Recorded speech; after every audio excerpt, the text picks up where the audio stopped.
Oi pessoal, tudo bem? Hoje eu vou contar para vocês como funciona os carros com assoalho asa. Bom, e aproveitando que a gente terminou a temporada de 1984, eu queria atender a pedidos aí de vários inscritos após aquele GP de Monza, onde eu explico a traseira Coca-Cola, a traseira Coke Shape, né, projetada pelo John Barnard, lá na McLaren, e vários inscritos me pediram para explicar como funciona o assoalho asa. Bom, e antes da gente ter o assoalho asa na Fórmula 1, que foi introduzido em 1978, a gente teve o efeito solo.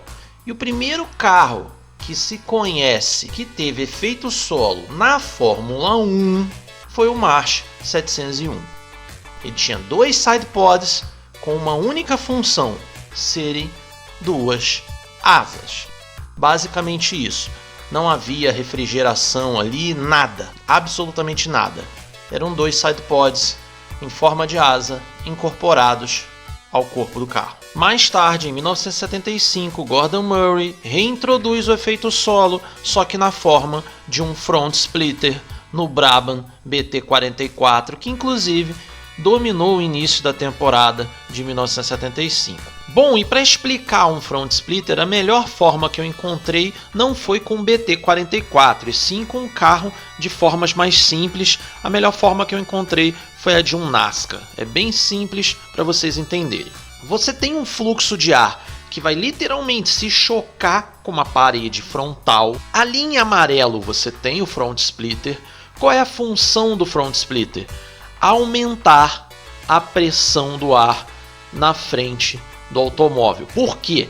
Ele dificulta a fuga do ar para uma zona de menor pressão. Ou seja, ele aumenta muito a pressão naquela parede frontal ali na frente do automóvel. Então toda aquela área onde eu coloco essa elipse vermelha, essa área toda vai ter muita pressão. Conclusão da história. O ar vai tomar duas fugas. Uma fuga é a fuga lateral, ali para a região do paralama, como vocês estão vendo. E a outra fuga, que é a que a gente quer, é a fuga para baixo do veículo, em baixa pressão e altíssima velocidade. Então, é este efeito que a gente quer, é isto que gera o efeito solo quando você tem um splitter frontal. Porém, esse sistema demanda muita força bruta, porque ele gera muito drag, muito arrasto, ok? Então você precisa ter um motor extremamente forte para empurrar isso tudo aí, porque você tem literalmente uma parede restringindo o fluxo, quebrando as zonas de pressão constante, estável, e aumentando a velocidade do fluxo no assoalho do veículo, assoalho esse que se torna um ponto de fuga daquela zona de altíssima pressão criada na frente do automóvel. E aí a gente chega finalmente ao Lotus 78. Felipe, mas o objetivo do vídeo não é explicar os carros asa? Por que você não começou direto no Lotus 78? Existe esse mito de que o Lotus 78 foi o primeiro automóvel da Fórmula 1 a ter efeito solo, e isso não é verdade. Eu estou trazendo aqui para vocês, para provar a vocês que outros projetistas já pensavam em alguma forma de se obter efeito solo, porém eles trabalhavam nisso de outras formas, buscando outras alternativas. Só que antes de explicar um carro asa, é muito importante que vocês entendam como uma asa funciona. Se a gente pegar uma asa, cortar uma seção dela, vocês vão perceber que existem basicamente três tipos de perfis de asa.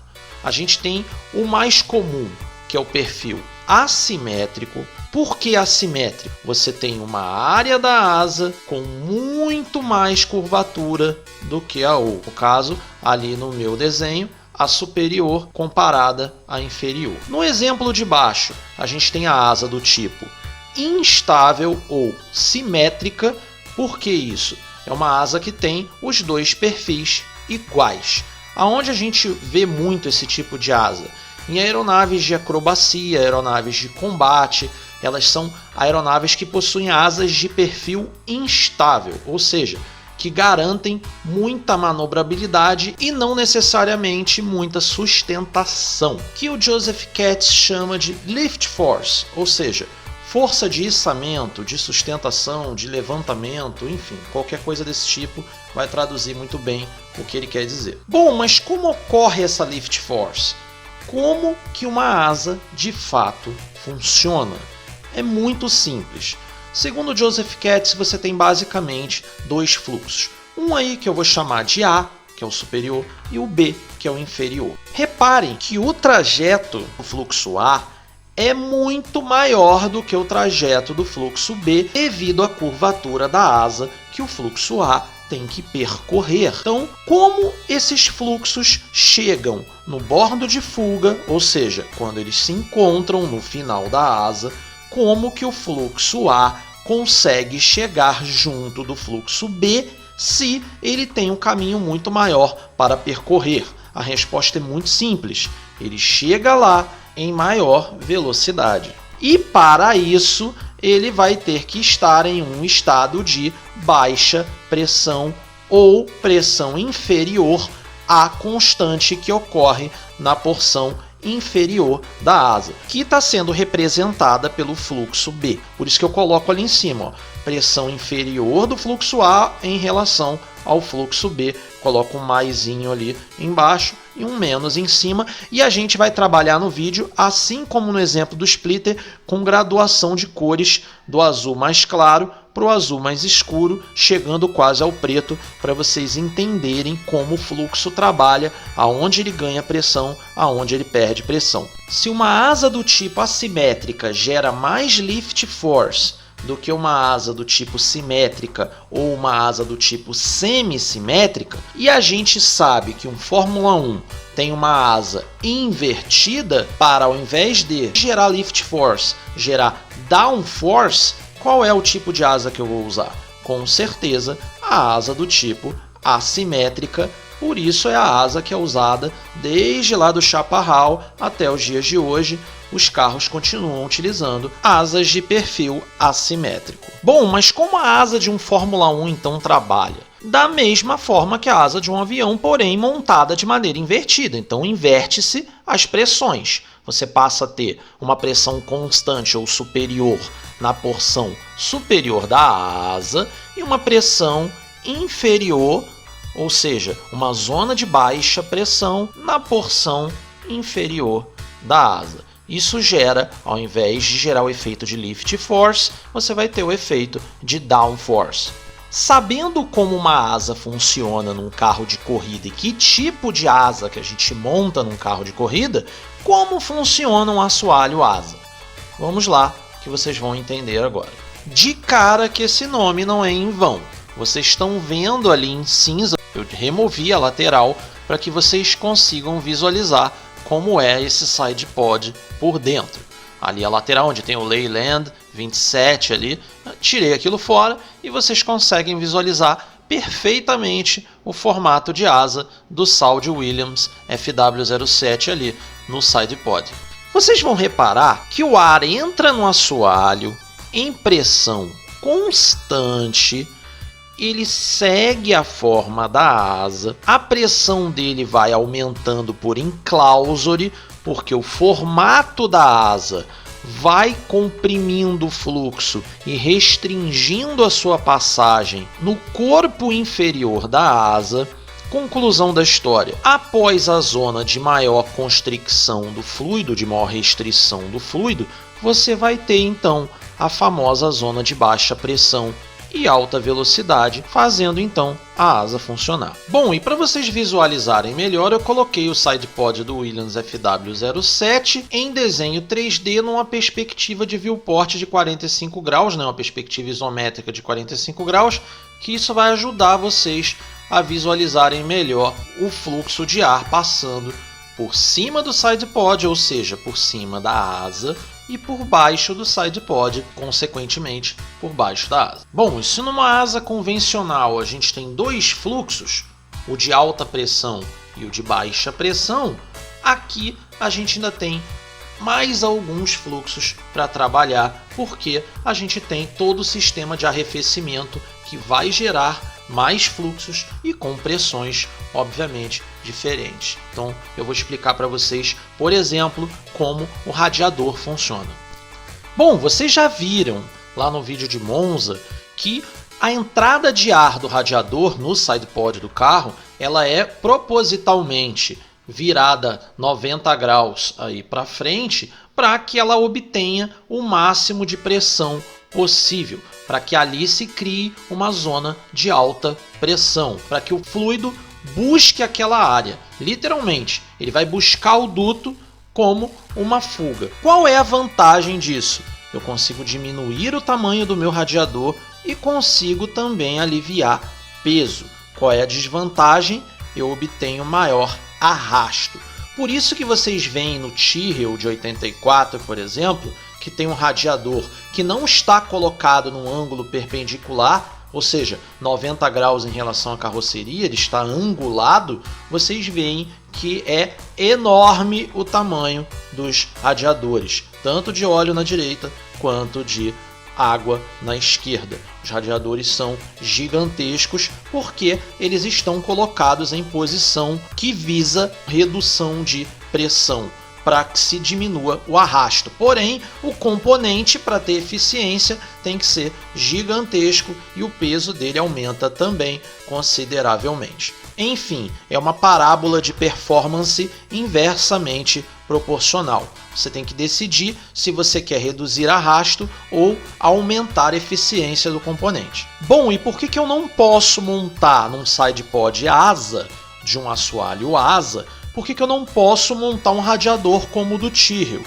Porque não faz nenhum sentido. Se eu tenho um sidepod asa, onde eu tenho que preservar o seu formato, ou seja, o seu perfil de asa, por que eu vou angular o intake, ou seja, a entrada de ar, para diminuir pressão, consequentemente ter de colocar um radiador enorme que eu vou ter que alterar o formato do meu sidepod, sendo que o principal objetivo desse sidepod é o formato e não necessariamente o arrefecimento. Na maioria dos carros de Fórmula 1, o sidepod sempre teve a função de arrefecimento como função principal. No caso de um carro asa, a principal função é a geração de downforce, ou seja, o formato asa tem que estar preservado todo o tempo. Então, os componentes têm que ser do menor tamanho possível. E um radiador, para que seja de um tamanho o mais compacto possível, a tomada de ar tem que ser planejada de maneira a obter o máximo de pressão possível, ou seja, que o fluido busque aquele intake, aquela entrada de ar. Você tem que, para isso, gerar uma zona de altíssima pressão. Quando o ar atinge o radiador, ele imediatamente sofre uma restrição dentro do sidepod, ou seja, dentro da caixa de ar. Consequentemente, o que acontece? Então, a gente vai ter uma redução de pressão após o radiador e um aumento de velocidade. Porém, esse ar imediatamente ele vai para uma zona do sidepod que a gente chama de air exhaust, ou seja, a exaustão de ar, que é feita na porção superior ali do sidepod. O que vai acontecer com esse fluxo de ar então? Ele chega em baixa pressão e alta velocidade e ele vai ser literalmente misturado ao fluxo que passa por cima da asa ou por cima do sidepod em alta pressão e baixa velocidade. Consequentemente, então, esse fluxo superior vai gradualmente aumentando novamente a pressão daquele fluxo de ar que entrou dentro do radiador, foi acelerado e despressurizado. Ele vai ser repressurizado e vai tornar-se lento mais uma vez, porque ele vai misturar-se ao fluxo que está passando normalmente, que é o que a gente chama de fluxo contínuo, que é o que está passando por cima do radiador. Então, por isso que eu estou falando para vocês que, no caso de um sidepod, comparando com uma asa de fato, você acaba tendo aí um fluxo a mais, ok? E você ainda vai ter o que eu chamo de quarto fluxo, que a gente vai ver daqui a pouquinho. Bom, agora eu vou levar vocês para a traseira do carro, embaixo do assoalho. Vamos supor que vocês estão embaixo de um Williams FW07 e vocês içaram ele num elevador. É essa visão que vocês vão ter. O nariz lá na frente e aqui atrás o final do assoalho. Bom, e baseado nas cores, vocês já viram como o ar vai trabalhar nos seus fluxos, né, embaixo do automóvel. Reparem lá que ele chega lá no início do assoalho, lá embaixo no vídeo, mais escuro, ele vai ser pressurizado por enclosure, vai ser despressurizado, ok? Criando-se então a famosa zona de baixa pressão e alta velocidade dos dois lados, ali, nos dois túneis de Venturi. Nas laterais, ou seja, fora do assoalho, você tem o fluxo contínuo, que é um fluxo que a gente chama de fluxo de alta pressão, que na verdade é um fluxo contínuo, ele tem a pressão atmosférica local, ok? Ele não vai ter nada demais, porém, ele é muito importante e é ele o que eu chamo de quarto fluxo. Por quê? Ele destrói completamente o efeito se ele não for perfeitamente anulado. E é por isso que os carros que tinham assoalho asa utilizavam as famosas skirts, as saias. É exatamente por isso. Você precisa anular o fluxo contínuo que está passando na lateral do side pod. Ah, mas Felipe, por que eu preciso separar os fluxos, anular o fluxo contínuo? É muito simples. A pressão não está menor embaixo do automóvel? O que vai acontecer se você não anular os fluxos? O ar vai simplesmente invadir o fundo do automóvel. Ar que está em alta pressão e baixa velocidade, passando pela lateral do veículo. Ou seja, esse fluxo você não quer. Esse fluxo ele não pode invadir o teu assoalho. Por quê? Ele vai aumentar a pressão embaixo do teu assoalho e, infelizmente, reduzir a velocidade do teu fluxo embaixo do assoalho. Então você não quer isso, você precisa separar os fluxos. E aí eu montei uma imagem para vocês sem a saia esquerda do carro, do assoalho. Vocês estão vendo ali que sem a saia esquerda, o ar em azul escuro, ele invade a área toda debaixo do assoalho. Por quê? Porque essa área está em baixa pressão e o fluido vai procurar sempre a fuga de menor pressão. Consequentemente, então, ele vai invadir o assoalho, reduzindo a velocidade daquele fluxo que a gente conseguiu acelerar embaixo do carro. Você vai ainda ter efeito de Venturi? Vai, só que muito menos. Você tem uma asa ainda funcionando, porém muito menos eficiente. Essa é a diferença entre o March 701 e este carro aqui, o Williams FW07. A principal diferença é que o Williams FW07 ele consegue anular a entrada de fluxo de ar lateral contínuo e de maior pressão embaixo do assoalho. Ele não deixa esse ar penetrar embaixo do assoalho, lenteando o fluxo. Bom, e essas saias elas surgem no Lotus 78.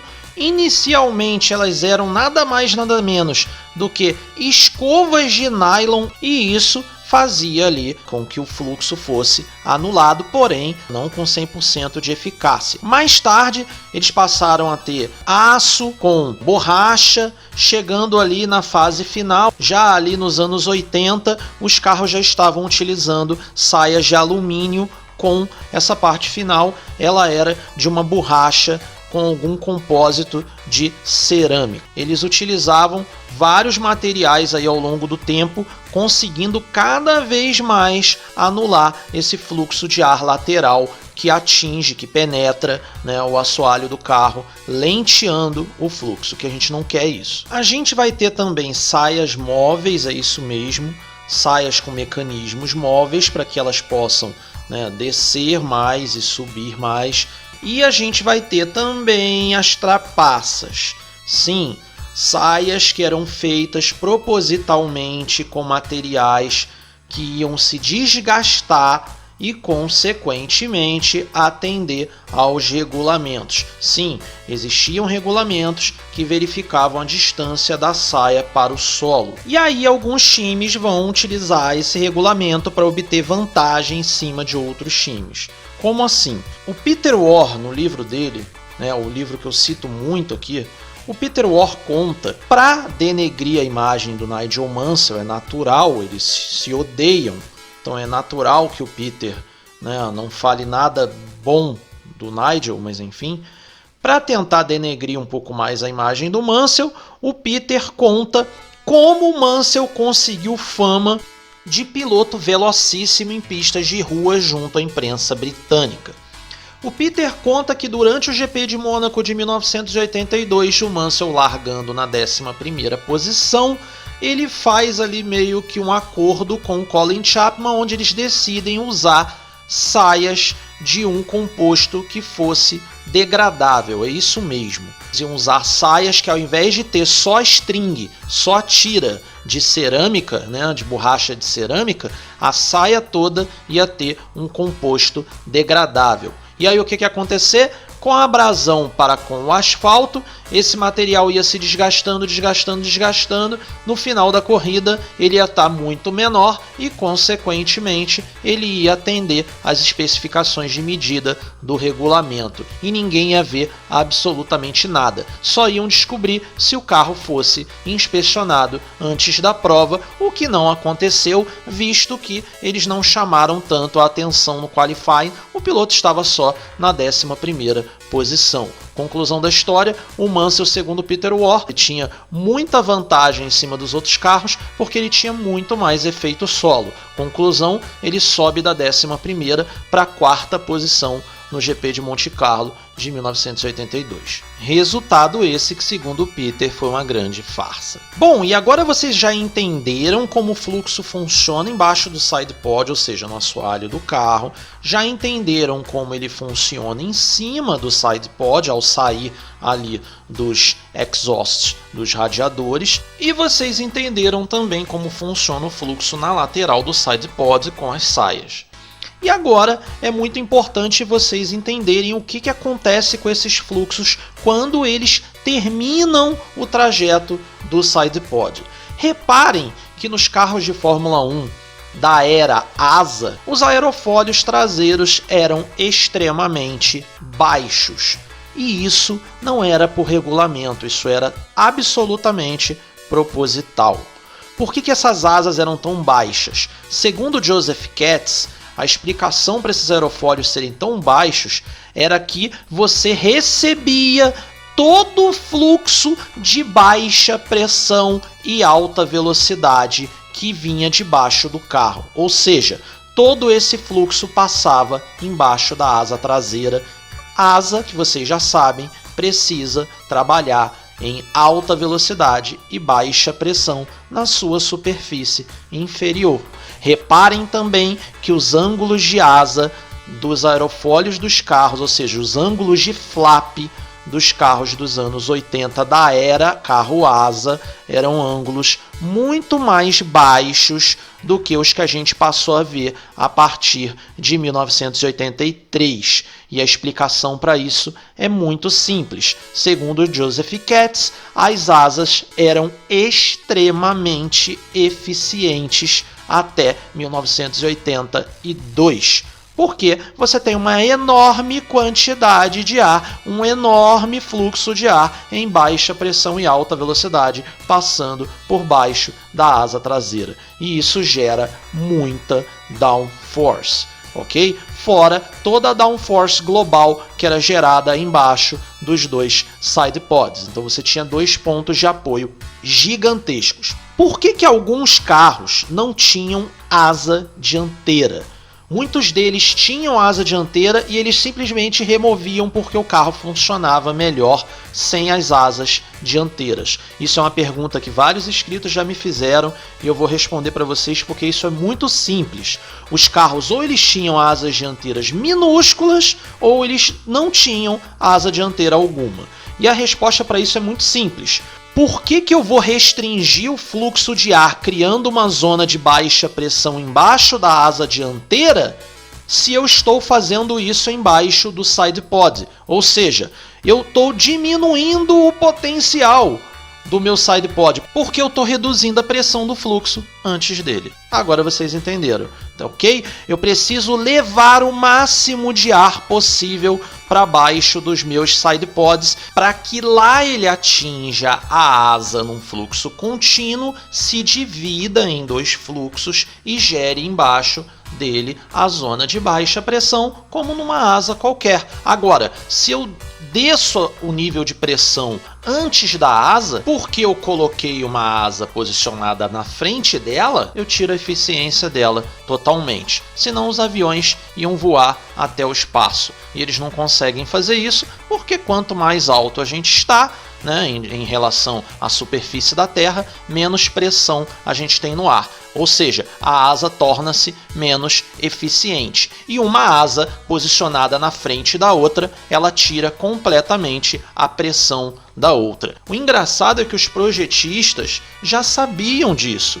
Se a gente pegar um carro de corrida, ele tem um par de asas, porém a dianteira é muito mais baixa que a traseira e elas trabalham com fluxos separados. É a mesma coisa. Se eu inserir uma terceira asa e uma quarta asa, que são os dois side pods, eu tenho que trabalhar com eles em alturas diferentes para que eles continuem recebendo fluxos contínuos de pressão atmosférica normal. E eu não posso ter absolutamente nada na frente. A asa ideal para os carros dos anos 80, carros asa, ela simplesmente não foi tentada. Na verdade, ela foi tentada nos anos 70, ali em 79, quando a Ferrari tinha a asa elevada. Na minha opinião, aquela seria a asa ideal para os Fórmula 1 asa, ok?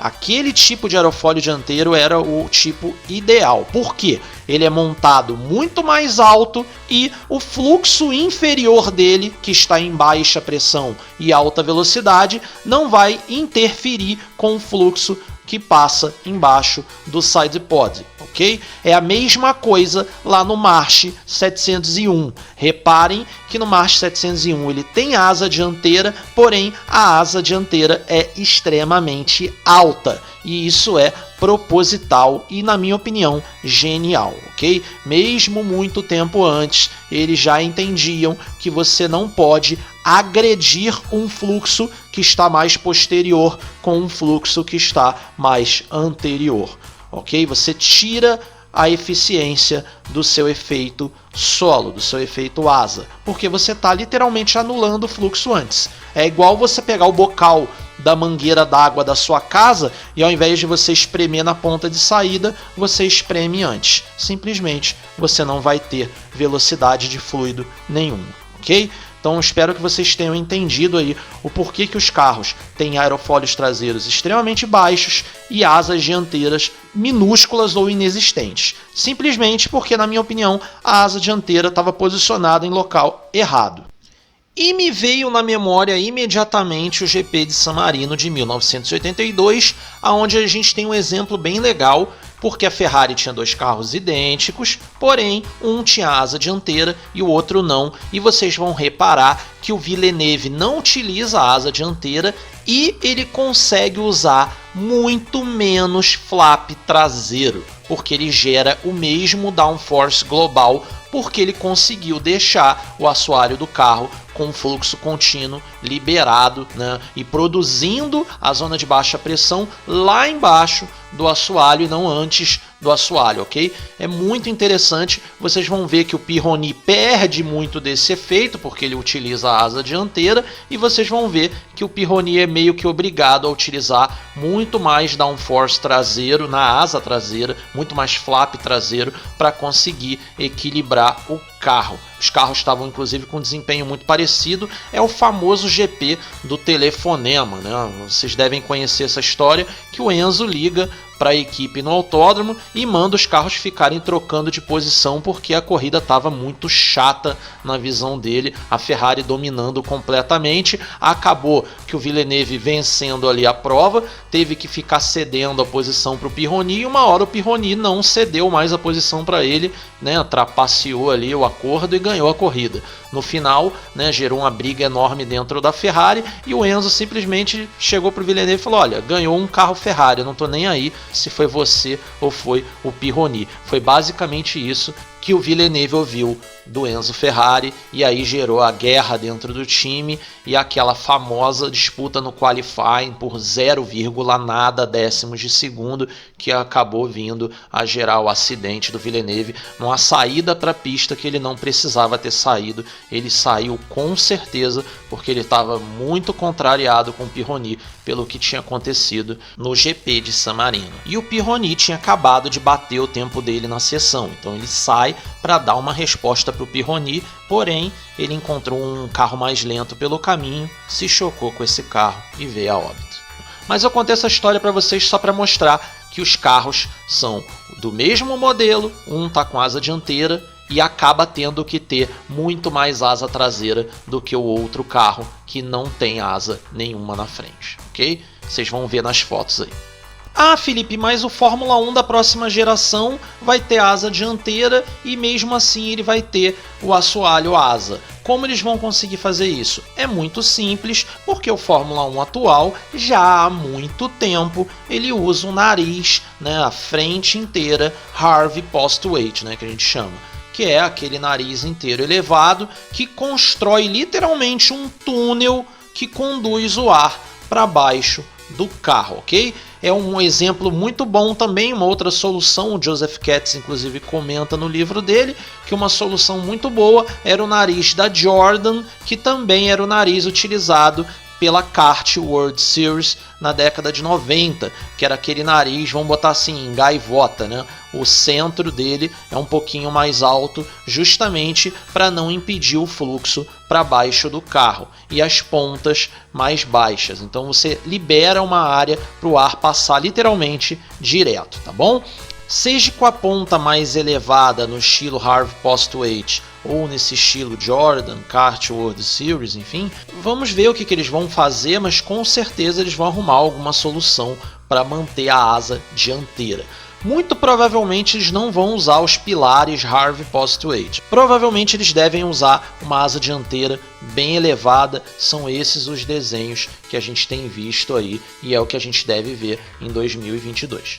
Bom, eu espero que você tenha gostado aí desse vídeo, que você tenha entendido como um carro asa funciona, como era na época, como será provavelmente aí em 2022, e se você não tiver entendido qualquer coisa, fique à vontade, entra nos comentários que eu vou responder a todos vocês, ok? Qualquer dúvida, entrem nos comentários. Deixem o seu like para vocês ajudarem o canal, vocês são muito importantes para ajudar esse canal, e se vocês puderem, ativem o sino de notificações na opção todas, porque aí vocês vão receber todas as notificações de quando tiver vídeo aqui do canal, ok? Até o próximo vídeo, quarta-feira, 7 da noite.